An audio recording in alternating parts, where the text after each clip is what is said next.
Politics ವಿಚಾರ ಮಾತಾಡುವಾಗಲೇ ಬಿಜೆಪಿನಲ್ಲಿ ಒಣ ಬಡಿದಾಟ ಜಾಸ್ತಿ ಆಗಿದೆ. ಇದ್ರ ಬಗ್ಗೆ ಏನು ಹೇಳ್ತೀರಾ?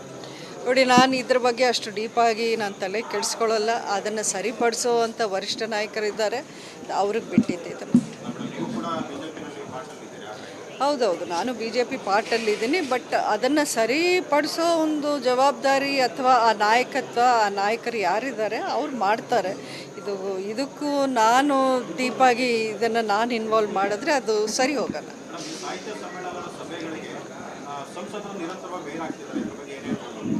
ನೀವು ಅವ್ರನ್ನೇ ಕೇಳಬೇಕು, ನನ್ನನ್ನು ಕೇಳಿದ್ರೆ ಹೆಂಗೆ? ಕೂಡ ಅಧಿಕಾರ ಅನುಭವಿಸ್ತಿರೋದು. ಹೌದು, ನನಗೆ ಕರೆದಿರೋ ಕಡೆಗೆ ನಾನು ಹೋಗ್ತಾ ಇದ್ದೀನಿ. ಬೇರೆಯವ್ರು ಯಾಕೆ ಬಂದರು ಬರಲಿಲ್ಲ ಅನ್ನೋದು ನನಗೆ ಮಾಹಿತಿ ಇಲ್ಲ. ಈ ವಿಚಾರದಲ್ಲೆಲ್ಲ ರಾಜಕಾರಣ ಮಾಡ್ತೀರಾ ಅಂತ ಮೇಡಮ್? ನೋಡಿ, ಇದ್ರ ಬಗ್ಗೆ ನಾನೇನು ಕಾಮೆಂಟ್ ಮಾಡಿದ್ರೆ ಅದು ಚೆನ್ನಾಗಿರಲ್ಲ. ಭಾಗವಹಿಸ್ಬೇಕಲ್ವ ಅಂತ. ಖಂಡಿತ ಮುಂದಿನ ದಿನಗಳಲ್ಲಿ ಭಾಗವಹಿಸಬಹುದೇನೋ ಅಂದ್ಕೊಂಡಿದ್ದೀನಿ. ಕನ್ನಡ ಶಾಲೆಗಳು ಹಾಳಾಯ್ತಾ ಇದೆ.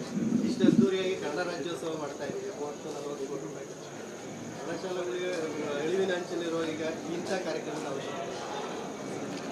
ಅವಶ್ಯಕತೆ ಇಲ್ಲ ಅಂತ ಹೇಳ್ತೀರಾ? ಇದು ದುಂದು ವೆಚ್ಚ ಮಾಡೋ ಅವಶ್ಯಕತೆ ಇದೆ. ಅದು ಕನ್ನಡ ಇದು ದುಂದು ವೆಚ್ಚ ಅಂತ ನೀವು ಹೇಳೋದೇ ತಪ್ಪು. ಮೊದಲನೇದಾಗಿ ಇಂಥ ಕಾರ್ಯಕ್ರಮಗಳಿಂದಾನೇ ನಮ್ಮ ಭಾಷೆ, ನಮ್ಮ ನೆಲ, ನಮ್ಮ ನಾಡಿನ ಒಂದು ಇದೇನಿದೆ, ಆ ಮಹತ್ವ ಏನಿದೆ ಅನ್ನೋದು ನಮ್ಮೆಲ್ರಿಗೂ ಅರಿವಾಗೋದು. ಅದನ್ನೇ ನೀವು ಬೇಡ ಅಂದರೆ ನಾಳೆ ದಿನ ನಮ್ಮ ಸಂಸ್ಕೃತಿ ಏನು, ನಮ್ಮ ಪರಂಪರೆ ಏನು, ನಮಗೆ ಹಿರಿಯರು ಬಿಟ್ಟೋಗಿರೋ ಆಸ್ತಿ ಏನು ಅನ್ನೋದು ನಮ್ಗೆ ಗೊತ್ತೇ ಆಗೋಕ್ಕೆ ಚಾನ್ಸೇ ಇಲ್ಲ. ಇಂಥ ಕಾರ್ಯಕ್ರಮಗಳು ನಡೆದಾಗ ಮಾತ್ರ ನಮಗದೆಲ್ಲ ನೆನಪಾಗೋದು. ಖಂಡಿತ ಒಂದಷ್ಟು ಜನಕ್ಕೆ ಅದು ಇನ್ಸ್ಪೈರ್ ಆಗೋದು. ಇದನ್ನು ಖಂಡಿತ ಐ ಡೋಂಟ್ ಥಿಂಕ್ ಆ ಒಂದು ಪದವನ್ನೇ ನೀವು ಬಳಸಬಾರ್ದು.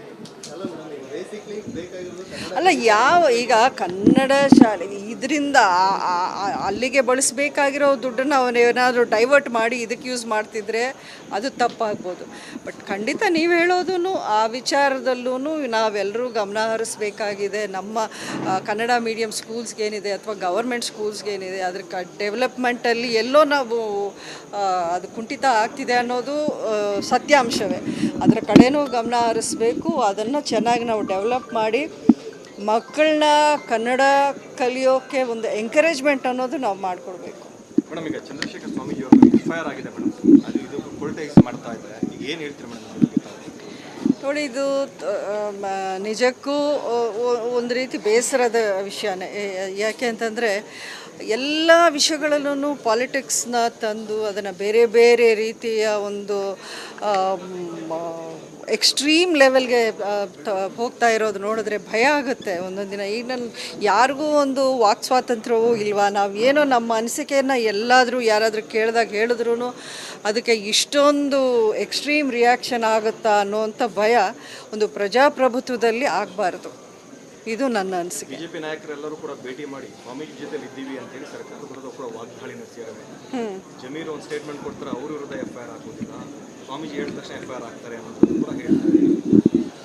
ನೋಡಿ, ಅಂದರೆ ರಾಜಕಾರಣ ಅನ್ನೋದು ಒಂದು ಸೈಡಲ್ಲಿ ಅವ್ರು ಹೇಳಿದ್ದು ಇವ್ರು ಹೇಳೋದು ಅನ್ನೋದು ನಡೀತಾನೆ ಇರುತ್ತೆ. ಅದನ್ನು ಹೊರತುಪಡಿಸೂ ಸ್ವಾಮೀಜಿ ಅವರ ಮಾತುಗಳಿಗೆ, ಅವ್ರ ಹೇಳಿಕೆಗೆ ಅವರೇ ಖುದ್ದಾಗಿ ಆಮೇಲೆ ನನ್ನಿಂದ ತಪ್ಪಾಗಿದೆ ಅನ್ನೋಂಥ ಮಾತನ್ನು ಹೇಳಿದ ಮೇಲೂ ನೀವು ಇನ್ನೂ ಅದನ್ನು ಮುಂದುವರಿಸ್ಕೊಂಡು ಹೋಗೋದು ಸರಿಯಿಲ್ಲ ಅಂತ ನನ್ನ ಅಭಿಪ್ರಾಯ.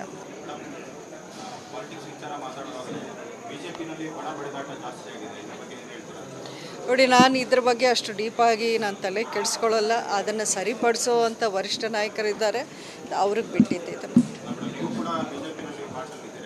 ಹೌದೌದು, ನಾನು ಬಿ ಜೆ ಪಿ ಪಾರ್ಟಲ್ಲಿದ್ದೀನಿ. ಬಟ್ ಅದನ್ನು ಸರಿಪಡಿಸೋ ಒಂದು ಜವಾಬ್ದಾರಿ ಅಥವಾ ಆ ನಾಯಕತ್ವ, ಆ ನಾಯಕರು ಯಾರಿದ್ದಾರೆ ಅವ್ರು ಮಾಡ್ತಾರೆ. ಇದಕ್ಕೂ ನಾನು ಡೀಪಾಗಿ ಇದನ್ನು ನಾನು ಇನ್ವಾಲ್ವ್ ಮಾಡಿದ್ರೆ ಅದು ಸರಿ ಹೋಗಲ್ಲ.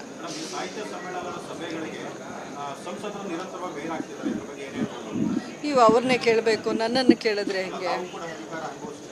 ಹೌದು, ನನಗೆ ಕರೆದಿರೋ ಕಡೆಗೆ ನಾನು ಹೋಗ್ತಾ ಇದ್ದೀನಿ. ಬೇರೆಯವ್ರು ಯಾಕೆ ಬಂದರು ಬರಲಿಲ್ಲ ಅನ್ನೋದು ನನಗೆ ಮಾಹಿತಿ ಇಲ್ಲ. ನೋಡಿ, ಇದ್ರ ಬಗ್ಗೆ ನಾನೇನು ಕಾಮೆಂಟ್ ಮಾಡಿದ್ರೆ ಅದು ಚೆನ್ನಾಗಿರಲ್ಲ. ಖಂಡಿತ ಮುಂದಿನ ದಿನಗಳಲ್ಲಿ ಭಾಗವಹಿಸಬಹುದೇನೋ ಅಂದ್ಕೊಂಡಿದ್ದೀನಿ. ಕನ್ನಡ ಶಾಲೆಗಳು ಹಾಳಾಯ್ತಾ ಇದೆ. ಇಷ್ಟು ಅದ್ದೂರಿಯಾಗಿ ಕನ್ನಡ ರಾಜ್ಯೋತ್ಸವ ಮಾಡ್ತಾ ಇದ್ದೀವಿ. 30-40 ಕೋಟಿ ರೂಪಾಯಿ ಕನ್ನಡ ಶಾಲೆಗಳಿಗೆ ಅಳಿವಿನ ಅಂಚಿನಲ್ಲಿರುವ ಈಗ ಇಂಥ ಕಾರ್ಯಕ್ರಮದ ಅವಶ್ಯಕತೆ ಅವಶ್ಯಕತೆ ಇಲ್ಲ ಅಂತ ಹೇಳ್ತೀರಾ?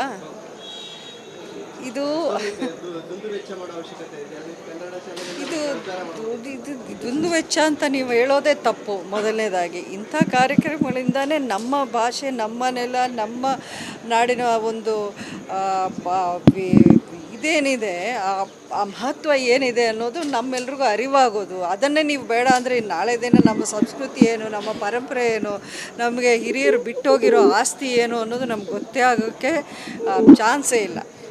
ಇಂಥ ಕಾರ್ಯಕ್ರಮಗಳು ನಡೆದಾಗ ಮಾತ್ರ ನಮಗದೆಲ್ಲ ನೆನಪಾಗೋದು. ಖಂಡಿತ ಒಂದಷ್ಟು ಜನಕ್ಕೆ ಅದು ಇನ್ಸ್ಪೈರ್ ಆಗೋದು. ಇದನ್ನು ಖಂಡಿತ ಐ ಡೋಂಟ್ ಥಿಂಕ್ ಆ ಒಂದು ಪದವನ್ನೇ ನೀವು ಬಳಸಬಾರ್ದು.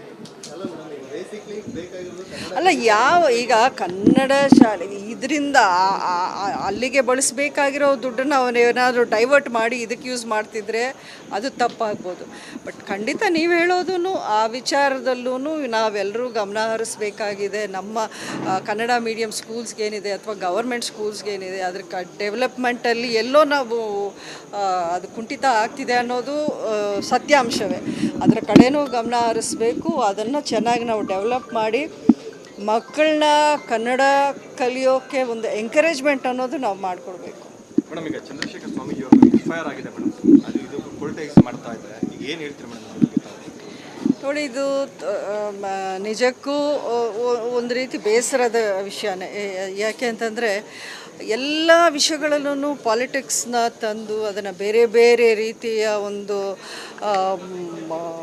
ಎಕ್ಸ್ಟ್ರೀಮ್ ಲೆವೆಲ್ಗೆ ಹೋಗ್ತಾ ಇರೋದು ನೋಡಿದ್ರೆ ಭಯ ಆಗುತ್ತೆ ಒಂದೊಂದು ದಿನ. ಈಗ ನಾನು ಯಾರಿಗೂ ಒಂದು ವಾಕ್ ಸ್ವಾತಂತ್ರ್ಯವೂ ಇಲ್ವಾ? ನಾವು ಏನೋ ನಮ್ಮ ಅನಿಸಿಕೆಯನ್ನು ಎಲ್ಲಾದರೂ ಯಾರಾದರೂ ಕೇಳಿದಾಗ ಹೇಳಿದ್ರೂ ಅದಕ್ಕೆ ಇಷ್ಟೊಂದು ಎಕ್ಸ್ಟ್ರೀಮ್ ರಿಯಾಕ್ಷನ್ ಆಗುತ್ತಾ ಅನ್ನೋವಂಥ ಭಯ ಒಂದು ಪ್ರಜಾಪ್ರಭುತ್ವದಲ್ಲಿ ಆಗಬಾರ್ದು. ಇದು ನನ್ನ ಅನಿಸಿಕೆ. ಬಿಜೆಪಿ ನಾಯಕರೆಲ್ಲರೂ ಕೂಡ ಭೇಟಿ ಮಾಡಿ ಸ್ವಾಮೀಜಿ ಜೊತೆಲಿ ಇದ್ದೀವಿ ಅಂತೇಳಿ ಸರ್ಕಾರದ ವಿರುದ್ಧ ಕೂಡ ವಾಗ್ದಾಳಿ ನಡೆಸಿದ್ದಾರೆ. ಜಮೀರ್ ಒಂದು ಸ್ಟೇಟ್ಮೆಂಟ್ ಕೊಡ್ತಾರೆ, ಅವ್ರ ವಿರುದ್ಧ ಎಫ್ಐಆರ್ ಹಾಕೋದಿಲ್ಲ, ಸ್ವಾಮೀಜಿ ಹೇಳಿದ ತಕ್ಷಣ ಎಫ್ಐಆರ್ ಆಗ್ತಾರೆ ಅನ್ನೋದು ಕೂಡ ಹೇಳ್ತಾರೆ. ನೋಡಿ, ಅಂದರೆ ರಾಜಕಾರಣ ಅನ್ನೋದು ಒಂದು ಸೈಡಲ್ಲಿ ಅವ್ರು ಹೇಳಿದ್ದು ಇವ್ರು ಹೇಳೋದು ಅನ್ನೋದು ನಡೀತಾನೆ ಇರುತ್ತೆ. ಅದನ್ನು ಹೊರತುಪಡಿಸೂ ಸ್ವಾಮೀಜಿ ಅವರ ಮಾತುಗಳಿಗೆ, ಅವ್ರ ಹೇಳಿಕೆಗೆ ಅವರೇ ಖುದ್ದಾಗಿ ಆಮೇಲೆ ನನ್ನಿಂದ ತಪ್ಪಾಗಿದೆ ಅನ್ನೋಂಥ ಮಾತನ್ನು ಹೇಳಿದ ಮೇಲೂ ನೀವು ಇನ್ನೂ ಅದನ್ನು ಮುಂದುವರಿಸ್ಕೊಂಡು ಹೋಗೋದು ಸರಿಯಿಲ್ಲ ಅಂತ ನನ್ನ ಅಭಿಪ್ರಾಯ.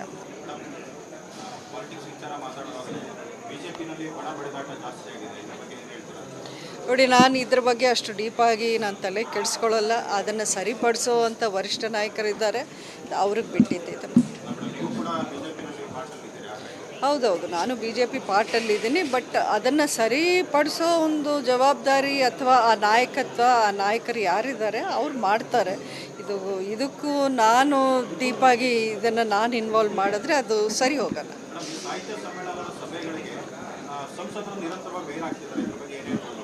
ನೀವು ಅವ್ರನ್ನೇ ಕೇಳಬೇಕು, ನನ್ನನ್ನು ಕೇಳಿದ್ರೆ ಹೇಗೆ? ಹೌದು, ನನಗೆ ಕರೆದಿರೋ ಕಡೆಗೆ ನಾನು ಹೋಗ್ತಾ ಇದ್ದೀನಿ. ಬೇರೆಯವ್ರು ಯಾಕೆ ಬಂದರು ಬರಲಿಲ್ಲ ಅನ್ನೋದು ನನಗೆ ಮಾಹಿತಿ ಇಲ್ಲ. ನೋಡಿ, ಇದ್ರ ಬಗ್ಗೆ ನಾನೇನು ಕಾಮೆಂಟ್ ಮಾಡಿದ್ರೆ ಅದು ಚೆನ್ನಾಗಿರಲ್ಲ. ಖಂಡಿತ ಮುಂದಿನ ದಿನಗಳಲ್ಲಿ ಭಾಗವಹಿಸಬಹುದೇನೋ ಅಂದ್ಕೊಂಡಿದ್ದೀನಿ. ಕನ್ನಡ ಶಾಲೆಗಳು ಹಾಳಾಗ್ತಾ ಇದೆ. ಇಷ್ಟು ಅದ್ದೂರಿಯಾಗಿ ಕನ್ನಡ ರಾಜ್ಯೋತ್ಸವ ಮಾಡ್ತಾ ಇದ್ದೀವಿ. 30-40 ಕೋಟಿ ರೂಪಾಯಿ ಕನ್ನಡ ಶಾಲೆಗಳಿಗೆ ಅಳಿವಿನ ಅಂಚಿನಲ್ಲಿರುವ ಈಗ ಇಂಥ ಕಾರ್ಯಕ್ರಮದ ಅವಶ್ಯಕತೆ ಇಲ್ಲ ಅಂತ ಹೇಳ್ತೀರಾ? ಇದು ದುಂದು ವೆಚ್ಚ ಮಾಡೋ ಅವಶ್ಯಕತೆ ಇದೆ. ಅದು ಕನ್ನಡ ಶಾಲೆಗಳಲ್ಲಿ ದುಂದು ವೆಚ್ಚ ಅಂತ ನೀವು ಹೇಳೋದೇ ತಪ್ಪು. ಮೊದಲನೇದಾಗಿ ಇಂಥ ಕಾರ್ಯಕ್ರಮಗಳಿಂದನೇ ನಮ್ಮ ಭಾಷೆ, ನಮ್ಮ ನೆಲ, ನಮ್ಮ ನಾಡಿನ ಒಂದು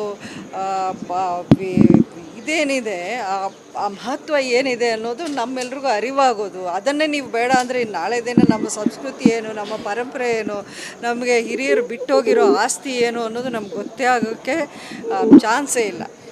ಇಂಥ ಕಾರ್ಯಕ್ರಮಗಳು ನಡೆದಾಗ ಮಾತ್ರ ನಮಗದೆಲ್ಲ ನೆನಪಾಗೋದು. ಖಂಡಿತ ಒಂದಷ್ಟು ಜನಕ್ಕೆ ಅದು ಇನ್ಸ್ಪೈರ್ ಆಗೋದು.